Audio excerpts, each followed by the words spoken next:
we have no real media in this state.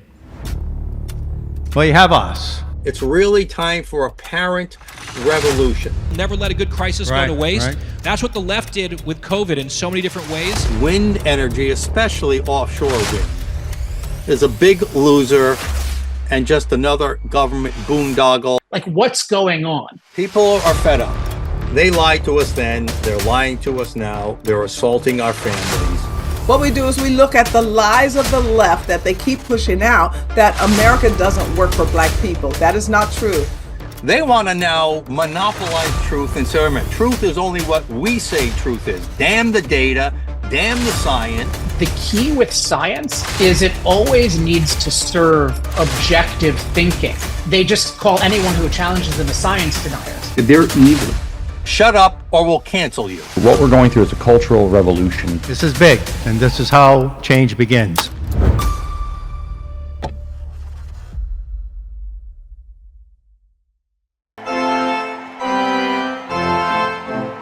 Ladies and gentlemen, boys and girls, welcome to the Ocean State Current Command Bunker. Now playing from in the dugout, number 37, Mike Stenhouse. Rhode Island school districts increasingly at risk of losing federal funding and being sued for Title IX discrimination. Hey folks, welcome to In the Dugout. Your host, Mike Stenhouse here. Look, it's been a maze of federal action, both in the courts and at the White House with the presidential executive orders issued recently by President Trump, everything from diversity, equity, and inclusion insanity to the critical race theory lies to the transgender rights question. And of course, the question of boys and girls sports or males and female sports. And increasingly so, the Ocean State is out of step with federal guidelines, federal rulings, maybe even federal laws and statutes that are either on the books now or will soon be coming down the road. And that divide between what's happening federally and what's happening here in Rhode Island is going to increasingly widen as we get over time, as we move forward in time. So the question is, what is going to happen? Well, we're going to be talking a lot about that in the coming days and weeks. As you know, we've been covering this issue a lot for years to come. In fact, we're the premier news agency in the state that has covered the issue of what they're teaching our kids and the policies with our kids in schools and how it's infringing on parental rights. Today, we've got, I just can't wait for this interview. Kim Russell, a college coach, dismissed for not going along with the men and women's sport insanity. She was dismissed from her coaching job. She's one of the leading voices, along with Riley Gaines, and she against men and women's sports and the whole transgender ideology stuff. And she was at the White House earlier in February when President Trump signed that historic executive order. Now, what does that mean for Rhode Island? Like I said, we're going to talk more about that in the coming days and weeks. But one thing it does say for sure, this issue is 70-80% over the top popularity. Restoring common sense boundaries between men and women in locker rooms, on the athletic fields, and bathrooms and hotels, especially when you're young and on non-consensual. But in Rhode Island, there is a law. No discrimination on the basis of sex or gender preference. Federal guidelines say the opposite now, with Trump coming in. What's going to happen? I don't know. But I'll tell you what has happened and will likely continue to happen is we have cowards in our elected officials and our candidates for public office. Conservative cowards, that is. They want to keep talking about taxes and budgets and all this, but nobody wants to bring up this topic. We've been bringing it up for years. Donald Trump brought it up. Ron DeSantis brought it up. Major political winners. Yet we don't have one politician in this state ready to stand up and defend women's in sports, defend the rights of everybody else.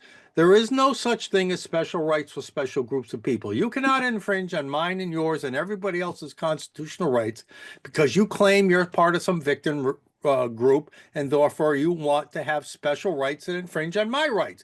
That's not how it works in America. not to mention the popularity of ending men and women's sports and ending males, for instance, in female prisons and everything else that, and this idea that men can become women and parents should be kept in the dark about what's going on with their children in school.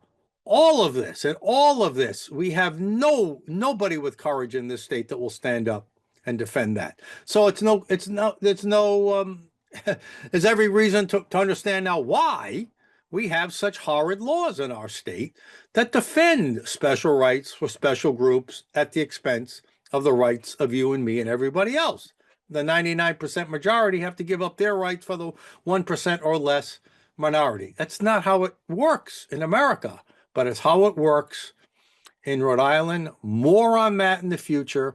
But again, Rhode Island is becoming increasingly out of step legally, morally, with federal laws, federal guidelines, federal rulings. And only time will tell how this will all play out. Will elected officials and officials at the Department of Education and the Interscholastic League, will they finally see the common sense of it all and return to normalcy? Or we're going to keep with these perverted ideas that men and women are somehow the same thing just because somebody wants it to be that way. That's for another discussion. Today's discussion with our very special guest, who you're going to meet in just a minute, Kim Russell. Boy, is she fabulous. Wait till you hear this interview. I got so many things to ask her. It's going to be a long interview, so get ready. But I want her to explain what's been going on federally, why it was such an emotional victory for her, why it's such an important victory for all women and for our society. As a matter of fact, this issue of transgender rights, again, their term, not my term, because nobody has special rights in my view, but this question of transgender rights is not going away just because of federal action, executive orders. There's still a lot to be determined at the state and local level. There's going to be lawsuits, there's going to be hearings, there's going to be arguments. There's a lot that's still to be done in this area, despite the great work of President Trump. So without further ado, I cannot wait for you to meet a hero to the whole Save Women's Sports, Keep Women Safe movement, Miss Kim Russell. All right, so joining me now is someone who I believe really is a national hero. I was so glad to see her on the national stage early in February when Donald Trump signed that executive order. So we welcome back to In the Dugout our good friend, Kim Russell. Kim, congratulations on a wonderful experience. Thanks so much, Mike. It was such an honor to be standing behind President Trump when he signed that order, and such an emotional day. We're going to get into that in just a second, but please lean forward and show everybody your hat so I can see it too. Women's sports are for women. Yeah, I think so. I think that's the way it should go. Now, just to remind people, you've held that view, you held it publicly, and you were removed as coach from your college team. Just quickly remind our viewers of your tragic story there. Sure. So I've been a lacrosse coach for almost 29 years now. Wow. Kind of gives away a little bit of my age. And the last collegiate position I had was at Oberlin College. And I was removed from my job as the coach when I went public with my story of what happened when I spoke up and celebrated Emma Wayant, who is the true, real winner of the 500 freestyle. And guess who was given that title? Leah Thomas, really Will Thomas. So ever since that event happened, I have been speaking out, to the demise, I guess, of my job. But I really believe I was at Oberlin for a purpose, and I don't know that I would have believed it if anybody had told me the brainwashing that was going on, in academia, specifically K through 12 and the collegiate level, not just to the students, but to everyone who works there.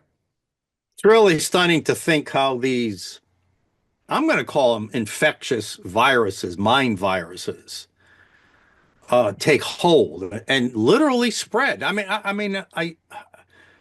don't know any way to say it, but bluntly, I mean, it really does seem like people are infected emotionally beyond their intellectual control. Does it seem that way to you?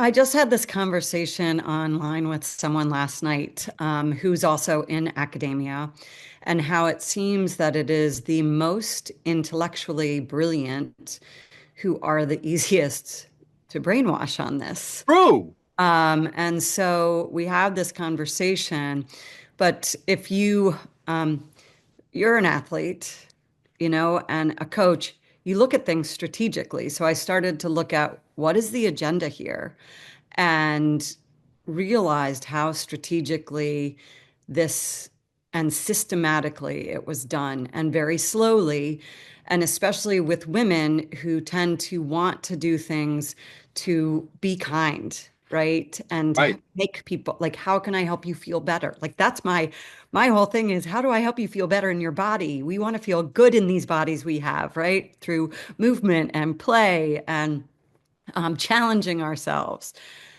But we don't want others to hurt.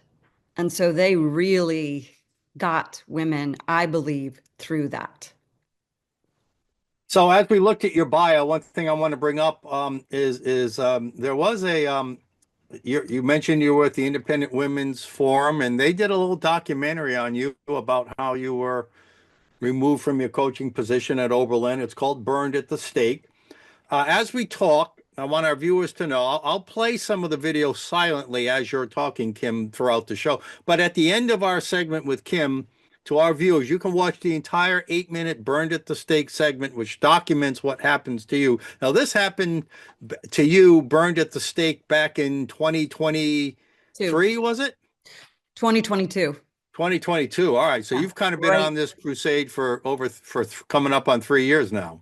Yeah, so it happened literally beginning the day after. Um, so March 21st of 2022, I was called in to the athletic director's office for my first meeting of, why would you do this? Um, why would you say this? You can have your own opinion, but when it goes against that of the college, it's a problem for your employment. So that's when it started. Because Wow. I refuse, and I still to this day continue to talk about the names of the women who really won these events. And, the NCAA, one day after, and I'm so happy to see this, but it's a shame that it's taken them this long. The NCAA has changed their policy, right? And I want to see immediately the reinstatement of all of the records into the women's names. All right, so let's talk about that in just a second, but let's go back and let's show some of the great pictures from the White House from that. What was the date? February February 5th. So it was 5th. National Okay. Girls and Women in Sport Day. Yeah. So And tell us this is there you are, brilliant putting on that red dress for a number of reasons, not just to match Trump's ties, but to stand out in the crowd. Brilliant maneuver there, I gotta say, Kim. Very brilliant. But what was it like that day? Tell us. there was so much energy. There was so much emotion throughout the day. I sobbed on and off with tears of joy and relief, and just this feeling of finally sanity is returning. Um, and I was standing in between Paula Scanlon, who actually swam on the team with Will Thomas at UPenn. And from getting to do this work, I know the stories and I know these people so well that my heart hurts so much for them and what they've gone through. And so to be with all of them on this day and to feel all of those emotions that come back, but also to finally feel this freedom that this isn't going to happen to another girl. This isn't going to happen to another woman. just a beautiful thing. And then on my other side was Jen Say, who has started XXXY Athletics, which I have one of her shirts on, um, which is really the first women's. XY Athletic. Yeah, so it's X. I'm going to turn this down for a second. XXXY. And she's been posting amazing commercials. Her commercial should have been on the Super Bowl last night. You know, Nike is full of, and I won't say it on here so that you can keep using this. Um, you know, people are like, oh, Nike celebrating women. That's a load of crap. You know, they have a coaching program called Coaching Her. And then you look into it and it's, you know, they've got the unicorn in there with, you know, whatever you, and then they'll talk about the women's cycle. No male has a women's cycle. And this is a big part of coaching women and girls. And it's a part of the problem that, you know, you are not a girl or a woman if you are born male. So here we go back to this picture. So again, here's the president. Here's you. Now, obviously, the most famous person I think in this whole movement is Riley Gaines, Yes. and she's right there, just a few people down from you. We got all these young girls that we saw around the president when he actually signed the order. Who else of So note should we, you know, what do you want to say else about the other girls and women in this picture? Sure. So we had almost every ambassador from the Independent Women's Forum was there standing behind President Trump, including our CEO, Heather Higgins, Paula Scanlon, as I said, who swam and stood up before anyone did, but no one knew her. She is to my right, so left on the picture. Yep, that's Paula. Jen Say is directly to my left, to the right. Yep. Megan Burke is in between Riley and Jen Say, and Megan ran at UNC, holds records in distance running and track. Her two little girls were front and center when Trump signed, and Megan was holding the smaller one during most of the signing. Um, then there's Peyton McNabb, who is the one who was spiked in the face by a volleyball. There is Caitlin Wheeler, who actually swam with Riley at University of Kentucky, but she's an ambassador because her little sister in Illinois was kicked off her swim team because she refused to change in a YMCA locker room when men were allowed in with little girls. This Kicked is off this the is team. this is the mind virus. I mean, it makes no logic. It just No. And I've met Caitlin's little sister and her parents. And, you know, for your viewers, the biggest thing about this is when you meet these, they're kids, right? These are kids. I'm 57, right? You can, you know, throw anything at me. I've had a lot of life experiences and I can take the eggs, the being called names, all of that.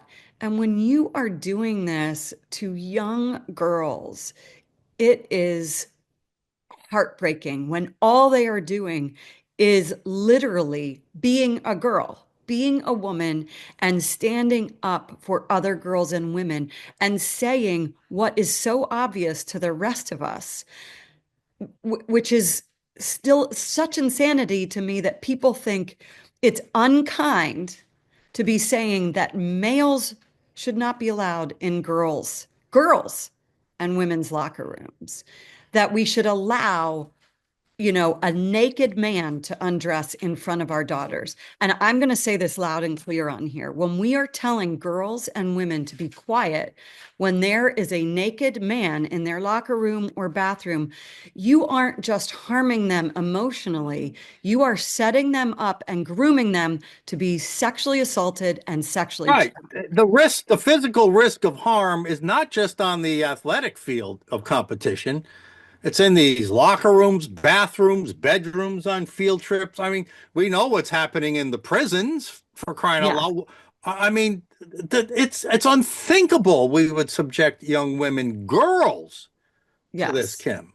Yes. So, you know, you ask about that day, about the signing.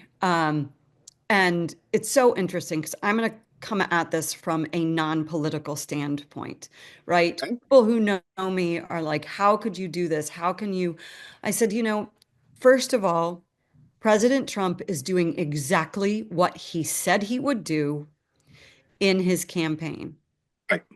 He is putting action to his words immediately. Why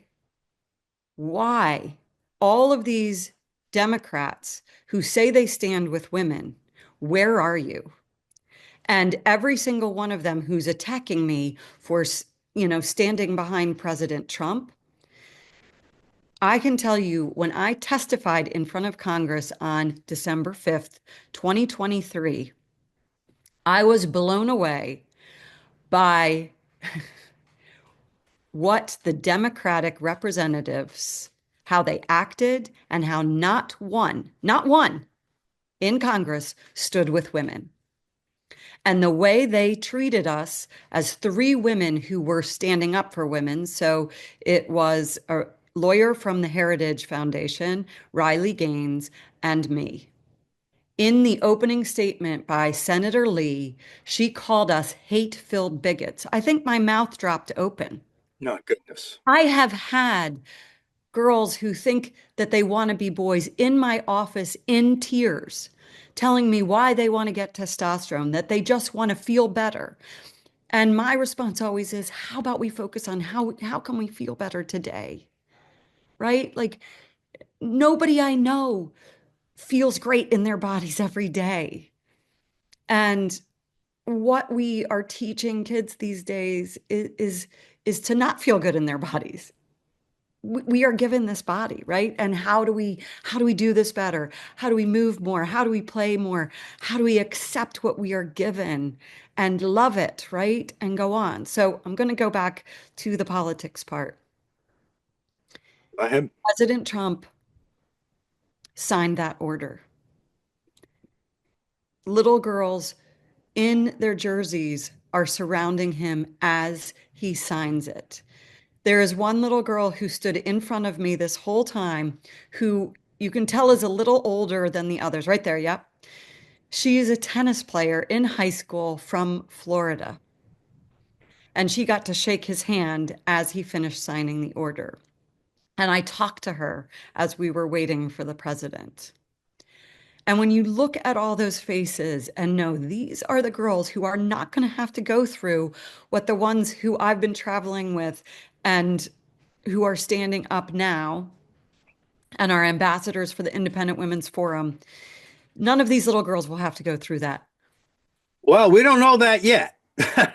And we're going to talk about that in a few minutes. Just because there's an executive order, just because there've been some Title IX court There's more victories. work to do, including in your Yes, state. You know that. states like Rhode Island and others and other athletic organizations still have to act. YMCA's independently. Yes. So we're going to get into that later. I want to go back to the picture of the little girls we show, and I'll bring it up again here. The picture. Were they all relatives of somebody? And do you think they understood the magnitude of what was going on here? What's at stake? These little girls.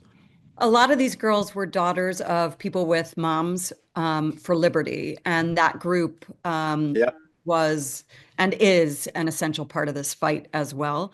And then some were part of our Independent Women's Forum, either daughters of, so Victoria Cooley, who is our Vice President of Communications, her daughter was there. And like, as I said, Megan Burke's two daughters were there. Do I think these girls recognize the magnitude? Absolutely not. They are young girls. And it was just beautiful that they are the ones who surrounded President Trump as he signed the order, because that's who we are fighting for. And yes, we have so much work to do. I want our viewers to know. I mean, I want you to think about who you're watching right here. A very select group of women and girls were invited to the White House to stand behind President Trump. You mentioned you testified in front of Congress. You were just one of three.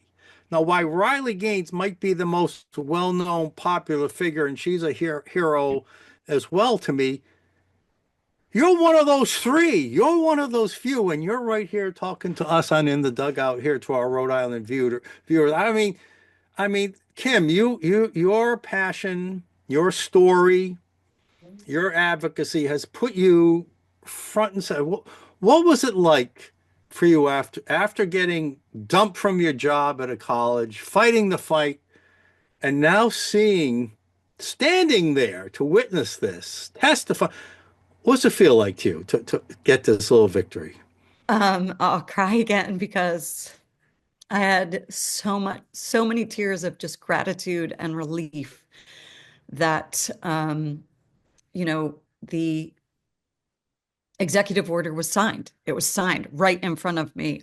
I got to watch it. I got to be there. I got to celebrate with these women who have been through so much. Again, obviously, I am 57. I am one of the few coaches who stood up. A lot supported me behind the scenes, but did not want to lose their jobs.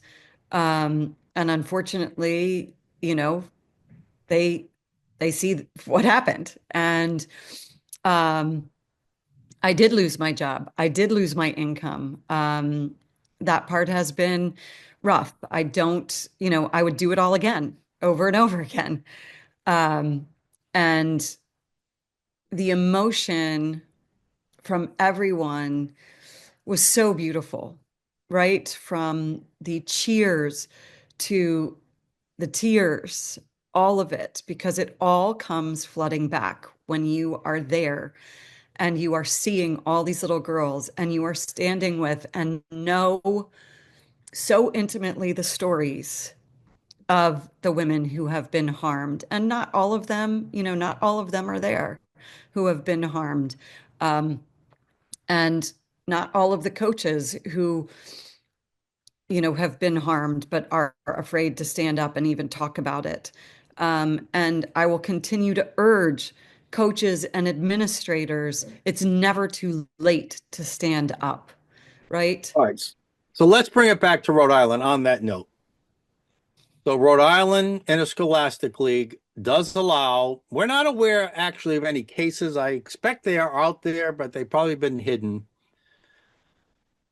But the Rhode Island Interscholastic League does allow boys to compete in girls' high school sports if their policy is if the sending school officially records that person as a girl, regardless of whether they are or not. But if that sending school says they're a girl, then they can play in girls' sports. That's their policy. It's a pass the buck policy, but yet it allows it. There's been a gentleman named Bob Caradillo who's been going over. He's gone to every school committee in the state trying to get school committees to change their transgender policies. He's been a bear on this boys and girls sports with the Interscholastic League, and he's kind of shown up. The executive director, a guy named Mike Lunny.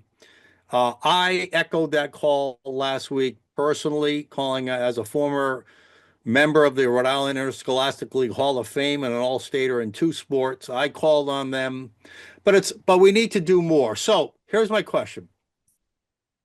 Like we said earlier, just because President Trump signed that executive order doesn't mean necessarily every girl is going to be saved from this humiliation, this danger. What still needs to happen federally and at the state level, Kim Russell, to really make this become comprehensive? So every state needs to sign this into law that women's and girls' sports and private spaces are for females only. And that means born female, right? And then in addition, every national governing body of every sport needs to put it into their language and then internationally. So in March, a new president will be elected to the IOC, the International Olympic Committee. The wording of the executive order and then what President Trump said as he signed it was, they're not going to allow anyone into the country who isn't born female who plans to compete in the Olympics. I mean, oh, I didn't hear that. He did say that. Yeah, he spoke about that. He spoke about basically how his order is covering it's basically like Title IX, any school or institution that receives any federal funding. That is just about every public school and YMCA's. Go So let's ahead. go into that. Is it your understanding? Let me go it this way. It is my understanding, you correct me where I'm wrong because you know this better than me. Is my understanding that if you are one of those institutions, schools, or otherwise that receives federal funding, and we certainly can expand it probably to critical race theory and DEI and all that stuff too, but let's stay specific with boys and girls sports, that while the president's executive order can't create the ban on its own, what it can do is two things. Because of that order, it may make you, according to the president's or whoever, Department of Education's discretion, ineligible to continue receiving federal funding. Agree? They could, that's one risk. Correct. Okay. And two, if a young girl is harmed emotionally, physically, or suffers trauma in a bathroom, like you said, or a locker room, that organization or institution or school could be sued for discrimination under Title IX. Is Correct. that also a risk? Yes. And let me add to that. So, something that people have not thought of, and I didn't until I was told in the city next to me in Ohio, they're still not following it, right? And we've even put a law in Ohio, but every bathroom in Lakewood, Ohio, right now in their schools allows whatever you identify as, you can go into that bathroom. So I find out from a mother who is fighting alongside of me that many girls are not going to the bathroom at all day. They are getting UTIs and they are putting themselves at risk for toxic shock syndrome because they aren't changing their tampons. Who's even thinking of that part? I wasn't until I was afraid. told, They're afraid, right? right? They're afraid to go in the bathrooms. And they're not going all day. And these are athletes. These are athletes who then are going to practice. So we're talking a very long day. And then she spoke of even her son. So even the boys, like in the middle school, they don't want to go to the bathroom because they're afraid to go in the bathroom that there's going to be a girl in their boys' bathroom. And they're like, Mom, what if she says we did something to her? Right? Oh, right. Yeah, well, Don't even yeah. think of that. Or Yeah. they're just uncomfortable because it's a girl in the boys' bathroom. But nobody's thinking of all of those things that are affecting kids emotionally and mentally. So let's take your example. So let's take the physical example of what you said could happen, toxic shock syndrome of some kind. If a young girl suffers that because of the policies that allow boys in their bathroom and she didn't go to the bathroom either to urinate or to change her materials, I imagine that could be grounds for a lawsuit. Exactly. Yes.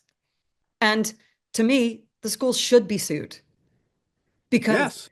they are completely standing against young women and girls by allowing men and boys into bathrooms, locker rooms, and sports. You are We know how taking effective away the left. opportunity. Yeah, we know how effective the left has been in recent decades in using the courts to fight their policy battles. We're just starting to see conservatives fight back the same way. Are you aware of any such lawsuits going on right now? Oof. I am not aware of lawsuits, but a lot of pressure on politicians. Even at the federal level, we need to work on this. And why I'm saying this is I've had the opportunity to speak at radical feminist conferences. And I realized as I was speaking at this conference that pretty much every single person there was a Democrat. And they let me speak a second time in order to tell these women, oh my gosh, you need to reach out to your local, state, and federal representatives because none of them are voting the way you would like them to. And they're not hearing you. And in order for bills to be passed, we must have Democrats on the same page. And again, in every poll, over 70%, and I know it's higher, of Americans believe that women's and girls' sports and private spaces should be female only. So let me just clarify one thing. Are these radical left feminist groups generally with you or against you? Because they're usually the more educated, but it's the more educated, like you said, are usually favoring this transgender madness. So where are these, quote, radical feminist groups on this issue? They are with us. Good. So Good. we are talking about Women's Liberation Front, Yes. WDI International, Kara Dansky's the outgoing. She was the former president, and she wrote one of the first books on this of where is the sanity? Good. Right? Glad to hear that. Yeah. Glad to hear that. All right. So let's go to school policies. NCAA, which I may have mentioned to you last time, is now headed by my former college basketball teammate, Charlie Baker, the former governor of Massachusetts, now president of the NCAA. Most people know me as a baseball player, but I also played 2 years of basketball at Harvard. Charlie was a big, bruising, left-handed, redheaded guy, could rebound like hell. He was a great defensive player and rebounder. He testified in front of Congress many months ago, like, well, we allow it because the federal law is unclear, and he got pretty roundly criticized for it. I'm sure you saw that testimony. Even I'll criticize him all day for that because I'm sorry. It was weak. It was weak. And he had the power to change this a long time ago. And I will celebrate and say better late than never, but there's still room in their change of policy for more. So that's what I wanted to get to. So after Donald Trump signed that executive order that you witnessed earlier in February, Charlie Baker said, okay, now we have some clarity from the federal level on this issue. I'm going to take it to our board of governors or whatever they call themselves, and we're going to see if we need to change our policy. And apparently they have changed their policy, saying that it's going to be your birth gender that will determine whether you play in male or female sports. Are you satisfied with what the NCAA has done? As I said, there's still more because if you look at the details of it, and without it in front of me, I should have it in front of me. I'm sorry.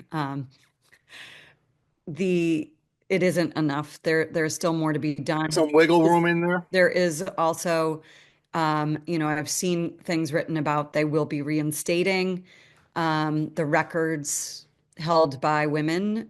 So again, go to swimming. All of those that Will Thomas stole from women, the women who truly hold those records will be reinstated. That's an interesting concept. Do they take away that official first place finish or award it justly to the woman who really won that race? So then think about, there's two websites that I'd like to tell your viewers about. One is shewon.org and on shewon.org, you can see who the true winners are of events that males took trophies in. There's a ton. And they're not even all there because you have to go on there, you have to help them. Like this is a community.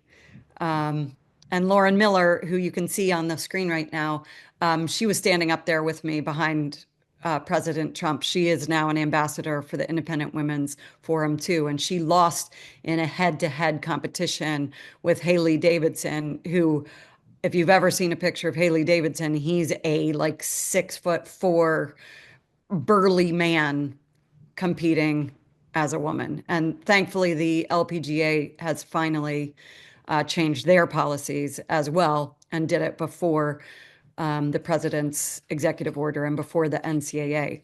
But this is a great place to go, especially if you know people who really are the winners. And then the other one is called hecheated.org, which lists all of the places, where males have taken away opportunities from women. And, a lot of people will say, oh, this is such a small percentage. This is that.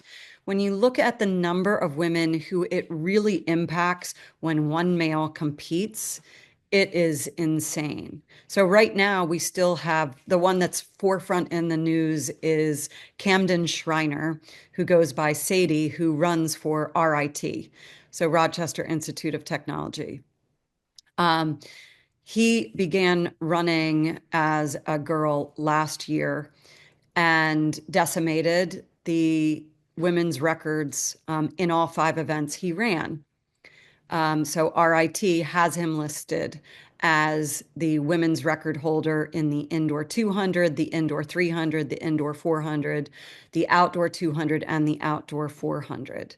So not only does he hold, currently RIT's records, he holds records at multiple meets. He was able to compete in NCAAs as a woman last year at the D3 level. So if you look at the number of competitions he ran in, the number of women who are in each of those competitions, the number of women who got knocked out of competitions because he was in them, so didn't make it to the next level, who would have, right? Yep. I mean, this Yep. is a It's waterfall snowball effect. effect. Yeah. Snowball. Sure. And that is just one example. I'm so glad you said that. You know And what I'm wait, so glad one you more said? thing. He's Oh, go also ahead. in the Yep. locker room. Like, let's remember that as well. How many girls and women are affected by him being in a locker room, a bathroom, a dorm room, right? Traveling and being in a hotel room. These are all things that some people don't even take into consideration. And I've had a private conversation with one of his former teammates who said, the school doesn't care. The coaches are excited because they win more, right? And teammates are afraid to speak up, That's not winning. That's right? not And winning. so I'm going to automatically right here, let's celebrate Caroline Hill, who is still running alongside of him, who 2 of those records that he broke are in her name. She deserves those titles. So again, I'm so glad you said that. Do you know what I'm so glad you said? Tell me. He. Yes. We don't have to play this word game anymore. And did you see on the floor of Congress last week? Yes. Was that great Miller. or what? Let's go. Let's go, Mary Miller. I love Was it. that great or what? So Yep. she recognized Mr. the one Cassidy. the one transgender. Mr. I don't even know Cassidy. what the right term, but Mr. Cassidy. yeah, a Delaware. transgender My home state. woman, I guess, but it was really a male. And when the chair called upon he said, "Mr. Whatever, Yeah. you are recognized," and used the term he. We got to stop playing this word game. Agreed? Yes, totally. All right. Because people don't even know. Like, if you say transgender woman, it confuses your mind. Is it Right. like, is that That's a why I guy can't ever get it straight. being a girl or a girl being a guy? What does that mean? So I have stopped. I just use male or female. Yep. He right? or she. Yep. All right. So And the state of Minnesota said, no, we're going to keep boys and girls high school sports. The state of Rhode Island hasn't said anything yet, but there's going to be some pressure put on them soon. According to this warrior, Bob Chiaradio, who's been going around the state, he had a private conversation. He put it on Facebook, so it's not private, but he had a conversation. And the director said, we will follow the law. Be assured we will follow. Well, what law? Rhode Island law basically says you cannot discriminate on the basis of sex or gender. So basically, Rhode Island law is what Joe Biden was trying to turn Title IX law into. So if he's going to follow state law, and the attorney said, we're consulting with the Attorney General, and the Attorney General has already reaffirmed his when Trump came out with DEI and CRT stuff and other transgender issues before the sports, this Attorney General, we will continue to support transgender people and their rights. Of course, they don't have any special rights. But anyway, that's a whole nother story.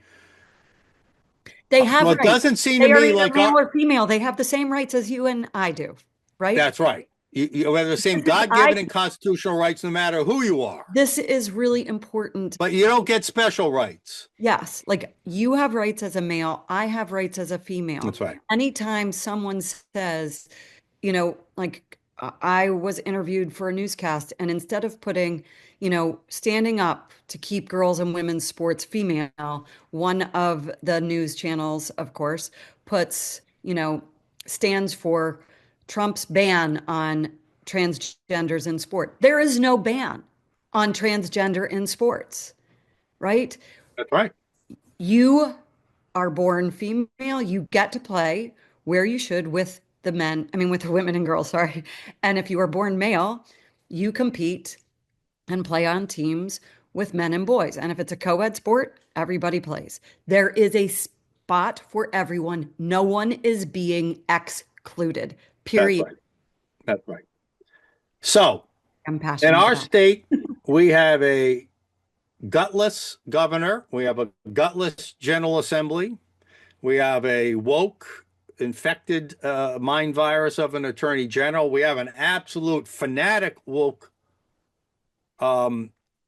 fanatic heading the Rhode Island Department of Education, which has a big influence over what happens in the Rhode Island Interscholastic Athletic League.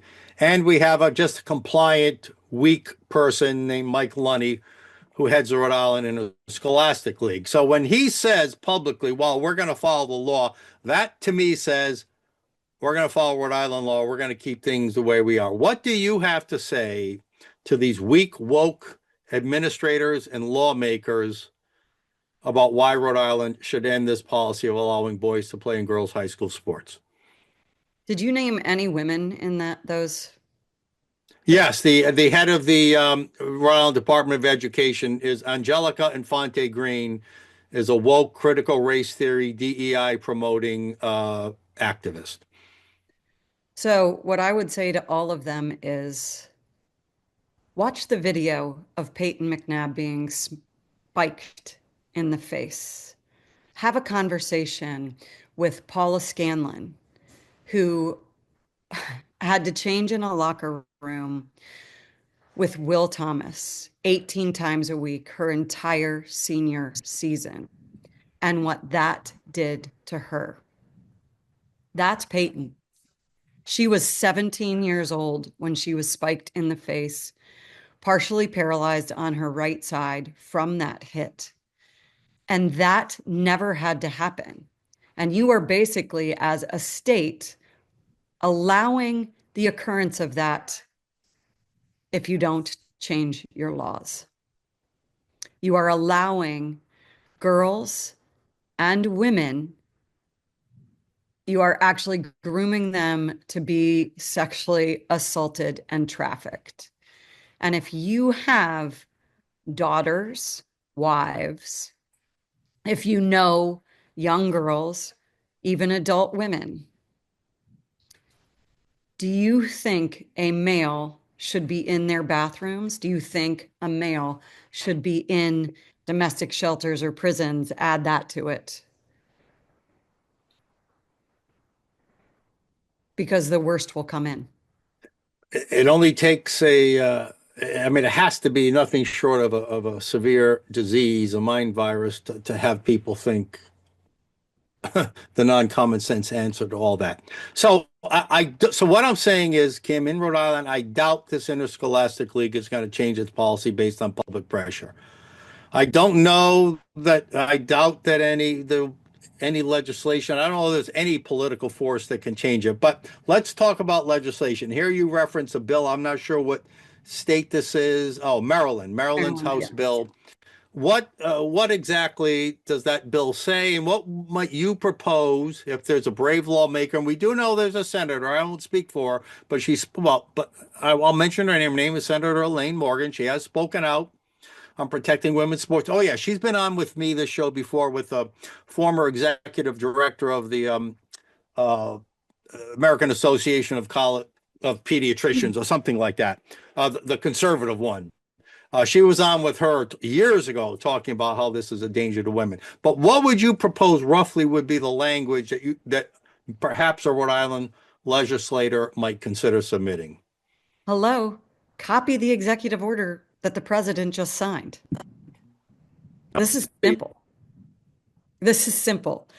No males in women's or girls' sports or private spaces. Period. End of story. I mean, there's a lot more to it than that, obviously, right? But it's Yes. very simple. It doesn't have to be complex. Obviously, legally, there needs to be more. It has to, in males, you're born male or you're born female. It's from birth. That's very important. From birth. And there's no assigning, which is also the NCAA put assigned at birth. You're not assigned, you are born. It actually happens from conception. You are either male or female from conception. And everything Well, starts. there are, and I would say, I don't know if you want to go there, but I go there. Your first of all, it's biological, XX or XY. Yep, There's nothing you can do, no hormone you can take, no mental manipulation you can go through, no surgical mutilation you can take that's going to change that XX or XY fact. It can't change. And exactly. B, God gave you your gender.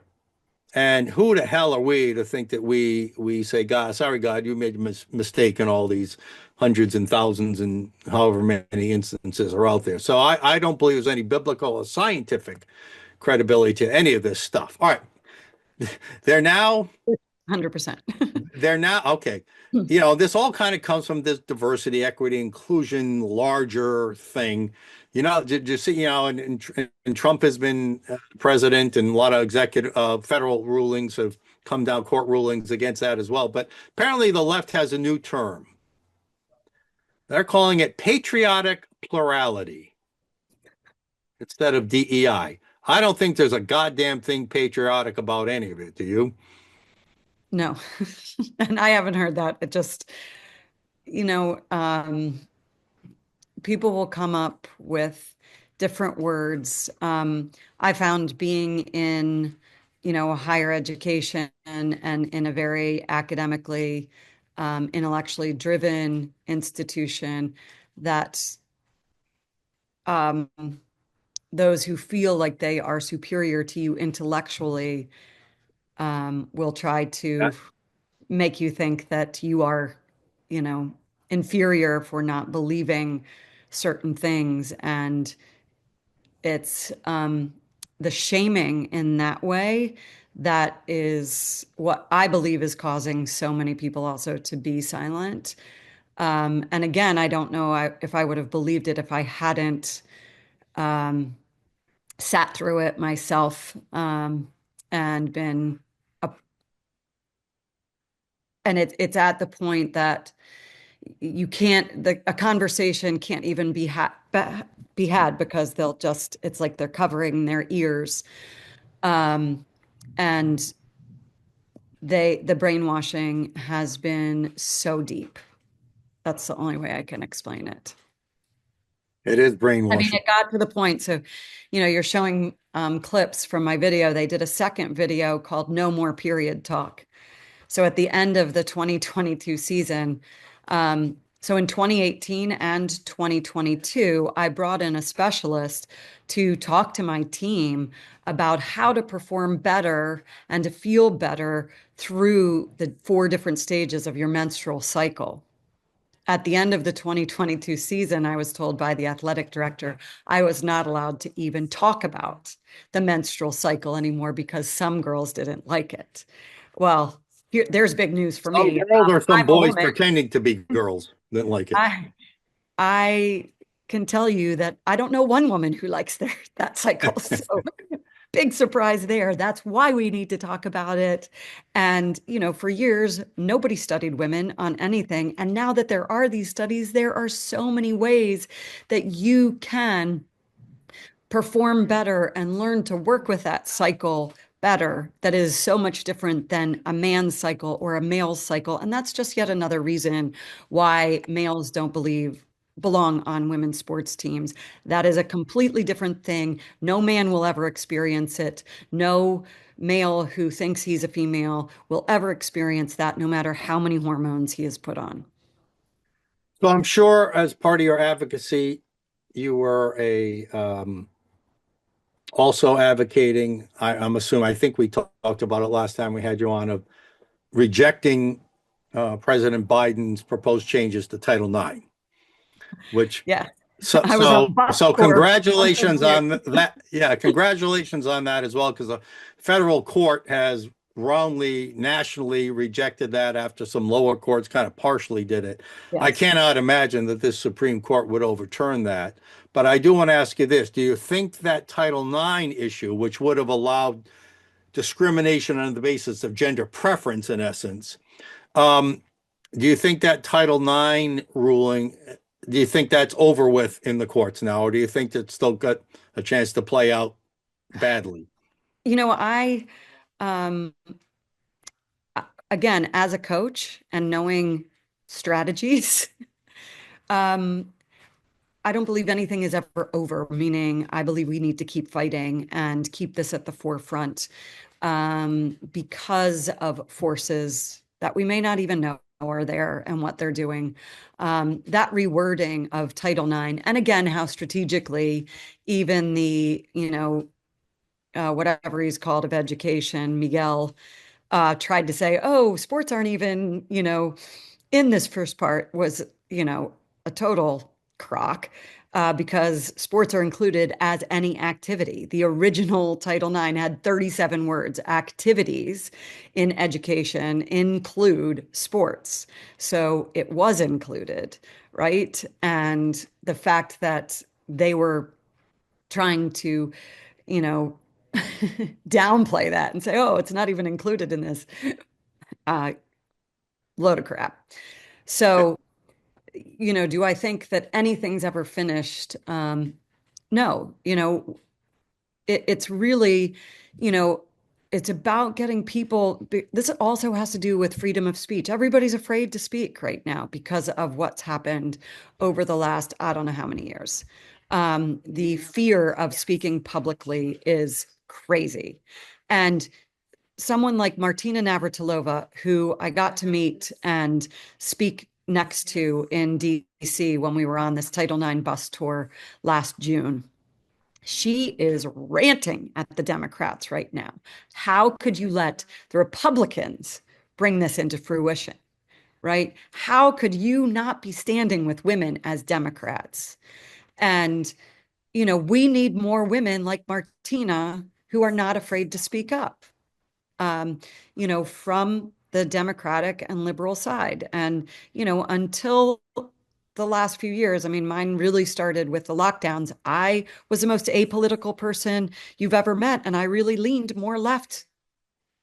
So let me ask you this. In your experience talking with people, you've got a much better feel for the public's mood on this. I mean, yes, we know the polling public is overwhelmingly supporting position you and I believe in, but among the people who want to allow men to compete in women's sports, are they pretty much all from the radical LGBT community? Are they largely men, intellectual men? Are they largely women, maybe straight? Largely women.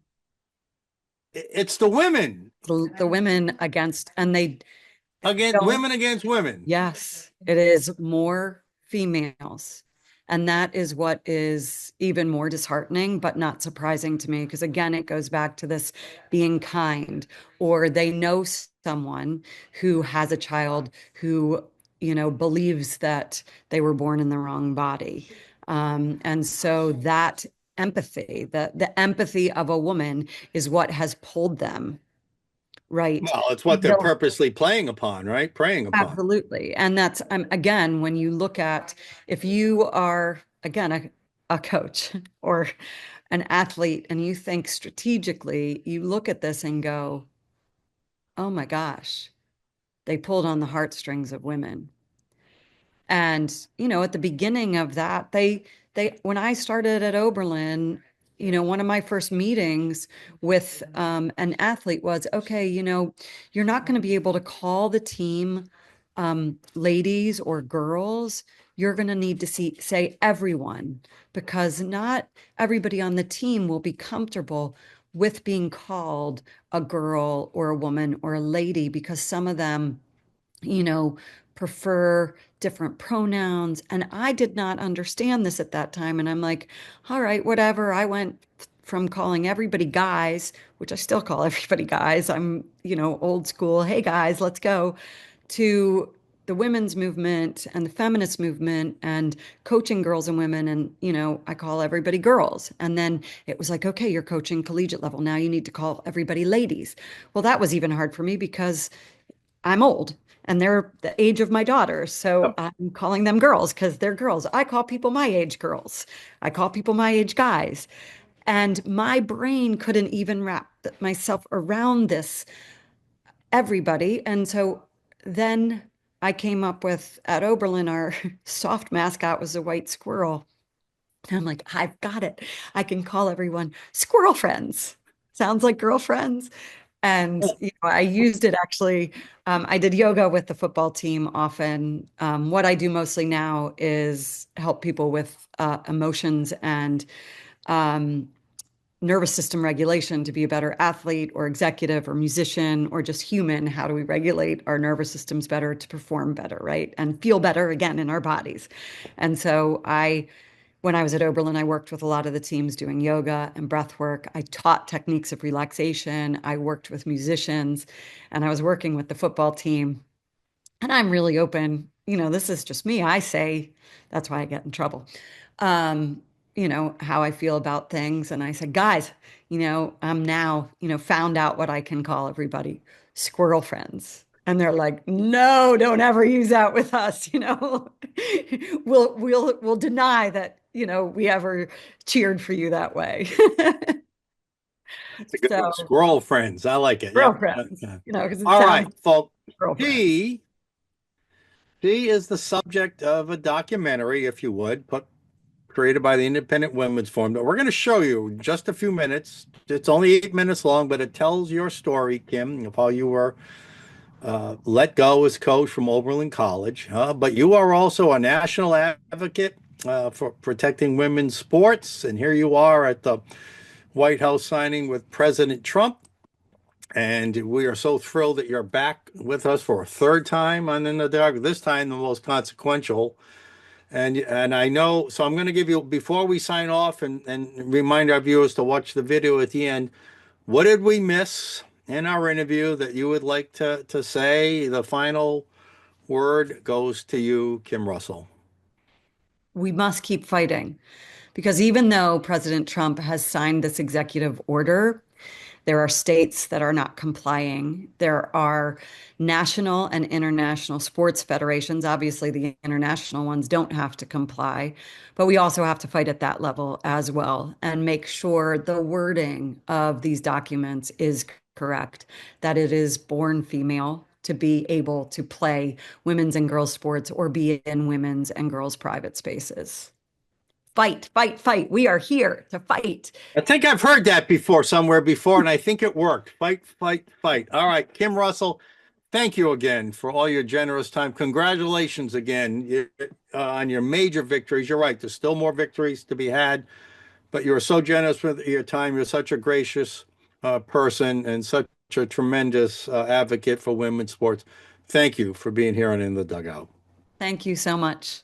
I'm going to add one more thing. If you see any of these ambassadors, the ones who are young girls, give them a shout out, right? This is to your guests. If they follow any of them on social media, or if they see their names up there, the Paula Scanlons, the Peyton McNabbs. I didn't bring up Lily Mullins, who is still swimming at Roanoke College. And she and some of her teammates stood up when a male wanted to swim on their swim team. And she is still being ostracized at the school. These are the ones who deserve the most support and need it the most, right? Because they still, so just hold them up, like give them a shout out, put a comment on their social media saying, I stand with you. You are so courageous, because they are, because the adults in the room are still not standing up and ask. Right. We're winning the war nationally, but there's a lot of small battles that have to be fought locally. A lot of great foot soldiers like you and others, and the girls you mentioned and women you mentioned, who need to be supported. So thank you for that final thought. Thank you to our audience for tuning in today. It's a beautiful, beautiful interview. One of my favorites I've ever conducted here on this show. And remember, As soon as I sign out, coming up is the 8-minute documentary Burned at the Stake, the story of Kim Russell. Kim, thanks again. Thanks to our audience. Mike Stenhouse out. See you next game. Last March 20th, I was blown away that a male was being allowed to compete with women in NCAA swimming. And when Leah Thomas won, I reposted a post that said, "Congratulations to Emma Weyant." One of my own players took that post and sent it in an email to my athletic director. She's a player I was really close to, and I was shocked.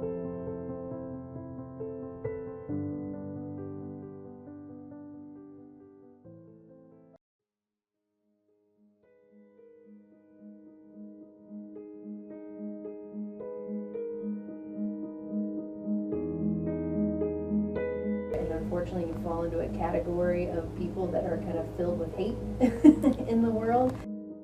It's acceptable to have your own opinions, but when they go against, open the college's beliefs, it's a problem, right, for employment. On Monday, March 21st, I was called in for a meeting to the athletic director's office with the athletic director and the assistant AD saying, "What were you thinking? Why would you do that?" I immediately felt like a little kid being yelled at and, told I was wrong, and people saying a trans woman is a woman, and, how can you not think that? At the end of the week, I was called in again by the athletic director and asked to have another meeting. She said, "You need to write a letter of apology to the team, and you need to write a letter of apology to the department." I hope you feel remorse for it. I started to write one and then thought, no, I'm not writing a letter of apology. I'm not sorry. I will have a conversation with anyone who wants to have a conversation about this. I am passionate about this.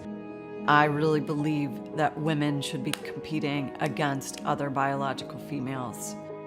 She also told me that I was being called transgressive, transphobic, and unsafe. And that just broke my heart, because you love these kids like they're your own. And when they hurt, you hurt too. I was told that there was going to be now a meeting with my entire team, with the athletic director, with the Title IX director for our department, with the DEI person for our department, and with the Title IX and Director of Diversity Inclusion for the entire college. In my memory, the room was dark.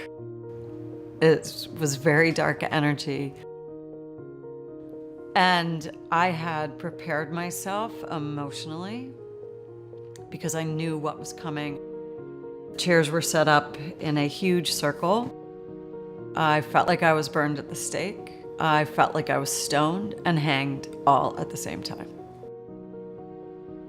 It was what I would call the mob mentality, where a few people on the team spoke about how much they were upset with what I posted and how dare I post that. Everyone has their opinions, everyone has their beliefs, everyone has their views. That's that. But what the focus should be here isn't what the view is. It should be the impact that caused, and the impact that post had. That meeting turned into anybody being able to say anything they didn't like about my coaching style or my assistant's coaching, anything. But I still feel like they're just kind of like justifying their actions a little instead of like a true apology. Because I think being a coach, especially at Oberlin, where there's such a high LGBTQ plus population, I just feel like I would like a little more accountability. I love these kids, and to have, many of them say all these things that to me were attacking who I was as a person, and was just, it made me sad. It's not good enough just to work for women's issues or white feminism. It has to, your feminism has to be inclusive for everybody and work for everybody. And I knew by the end of that meeting that it didn't matter what I said. There was cognitive dissonance. Nobody would hear me. I felt like it broke our family apart, meaning our team. It was the most difficult season I've ever coached by far.